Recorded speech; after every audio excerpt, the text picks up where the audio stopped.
Hi guys, Petrik here. Today's video will be a book review, and this will be a book review on Deadhouse Gates, the second book in Malazan Book of the Fallen series by Erikson. I'm starting to get used to doing book review on BookTube, and hopefully I will be doing a Why You Should Read a series very soon on this channel. And I just want to say thank you so much really for being patient with me, because this means that next month, the next video after this that I post will mean that I've been 6 months on BookTube, and that's half a year.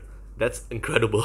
There is still a lot of videos that I want to create, and I hope you will stick around, and let's get started with the review. So, Deadhouse Gates. I remember back when I was first reading this one, that people constantly told me that if you're going to start Malazan Book of the Fallen, it is quite mandatory to not stop only at the first book. Yes, this probably has happened to you as well, and you know what? I have to agree with them, especially because right now I'm on my reread, and people usually say that you have to read at least Deadhouse Gates. But my personal recommendation is not only Deadhouse Gates, you have to also read Memories of Ice. I think Memories of Ice is the perfect book to check whether this series will be worth it for you or not. Because a lot of people consider both Deadhouse Gates and Memories of Ice as some of the best books in the entire series.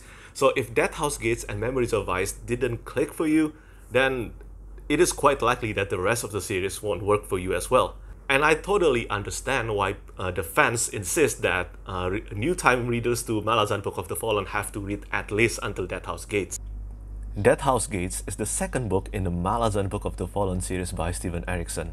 Unlike your typical sequel, this felt more like a standalone sequel featuring almost a completely new set of characters in a totally different continent with a brand new self-contained main story. In the vast dominion of 7 cities, in the holy desert Raraku, the Sheer Sheikh and her followers prepare for the long-prophesied uprising known as the Whirlwind. Unprecedented in size and savagery, this maelstrom of fanaticism and bloodlust will embroil the Malazan Empire in one of the bloodiest conflicts it has ever known, shaping destinies and giving birth to legends. The story in Deadhouse Gates revolves around the rebellion in the 7 cities, and the setting of the first book was in Genabakis. Although this installment felt more dense to read, it also has 70,000 more words than Gardens of the Moon, and it is also more complex. In my opinion, the narrative was so much more unputdownable than Gardens of the Moon. Erikson sang his dark chorus to color the tone of the book with a bleakly crimson tone. His melody of doom never ceases to expand here. If you're in the mood for a hopeful book, then sorry to say that Deadhouse Gates might not be the right book for you right now. Deadhouse Gates is a much darker book in every possible way compared to Gardens of the Moon. I honestly feel like this book can be described as a gradual descent into despair and madness.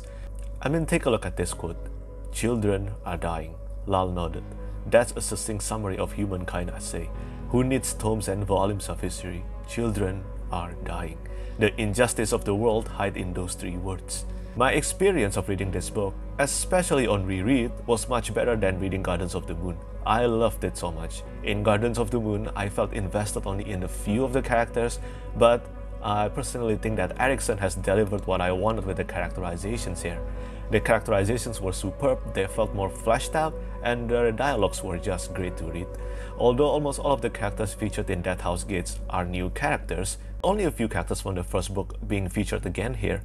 But the new characters, whether you love or hate them, were just so engaging and compelling. We have Ikarium and Mapo's friendship, the complex Felicin, and the best of them all, Duiker's storyline. Duiker's POV chapters were easily the best part of the book for me. I cannot deny this.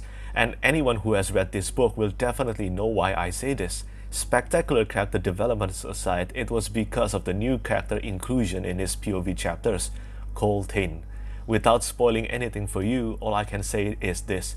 There is simply no way you won't be inspired by Coltane's actions. It is very intriguing to me that Coltane, like Anoman the Rake, didn't even have a POV chapter, and yet he managed to completely steal the spotlight. For the majority of the time, we follow Coltane's journey and actions through Duiker's perspective. And you know what? That's totally okay with me. Similar to Duiker and Coltane soldiers, I was just left in awe and astonished by what Coltane's trying to achieve. And I'm totally content with watching him. I don't have to read his POV to understand what he's trying to do.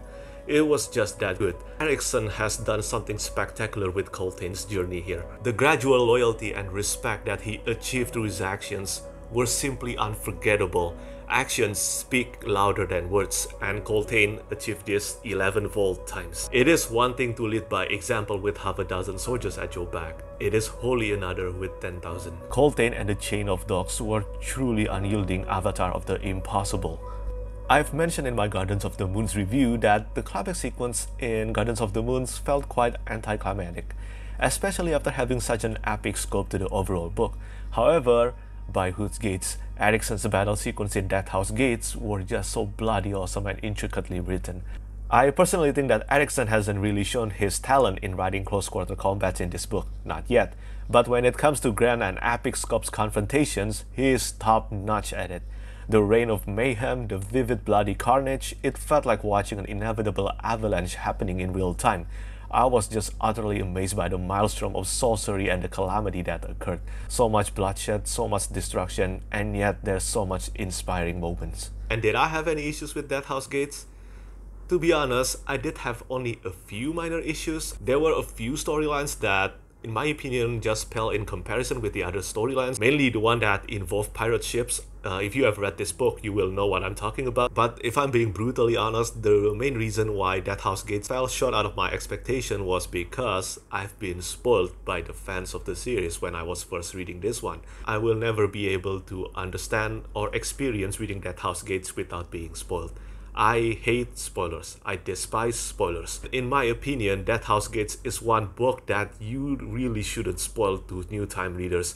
And somehow, it is only with Deadhouse Gates in the entire series that I've been spoiled constantly. Now that I've read the book, 2 times now, I totally understand that the event in this book has the tendency to spark a lot of passion on readers. But still, if nobody asks about the details of the story itself, please don't spoil it for them. There are only 2 circumstances where I'm okay with being spoiled. 1, I've read the book. 2nd, I don't want to read the series anymore, so yeah, go ahead, spoil me. Maybe that will actually spark my interest to continuing with the series. That's it. Other than that, I don't want any spoilers for any books. Seriously, I don't want them. Especially not on Deadhouse Gates, but unfortunately it happened. It happened not once, not twice, but multiple times. I couldn't even count it anymore. And not gonna lie, that actually kind of diminished my reading experience of Deadhouse Gates, because in my opinion, knowing about this particular event, and again, if you have read this book, I'm sure you know what I'm talking about, knowing about this particular event do kill the tension of the entire storyline. So that's it. That's all I'm gonna say on this. I don't want to be the one to spoil you. That will be stupid of me, right? Other than that, I don't think I had any complaints with Deadhouse Gates. It is an incredible book. It is a much better book than Gardens of the Moon. But overall, I do have to give the benefit of the doubt to Steven Erikson's, because even though my reading experience was downgraded because of spoilers, the content of the book remains hauntingly vivid, brutal, and memorable. Deadhouse Gates is a truly stunning and bleak sequel to Gardens of the Moon, and Erikson didn't hold back his punches at all. Once you're done with this book and you feel that you're mesmerized and stunned by the content of it, then Memories of Ice, the next one, I think will truly blow you away, because it totally did for me. And as I mentioned before, that this is a reread. I have read Deadhouse Gates before, and on the second read, I do think Deadhouse Gates is even better, just like Gardens of the Moon. I will still continue with my Malazan Book of the Fallen reread, and that means I will be reading Memories of Ice next month. And that's it for me today. Thank you so much for watching. Let me know what you think of Deadhouse Gates if you have read this book. If you haven't read Deadhouse Gates, let me know whether you're excited to get to this book or not. That's it for me today. Thank you so much for watching, and as always, thank you so much for your support. Have a lovely day and stay safe. Bye bye.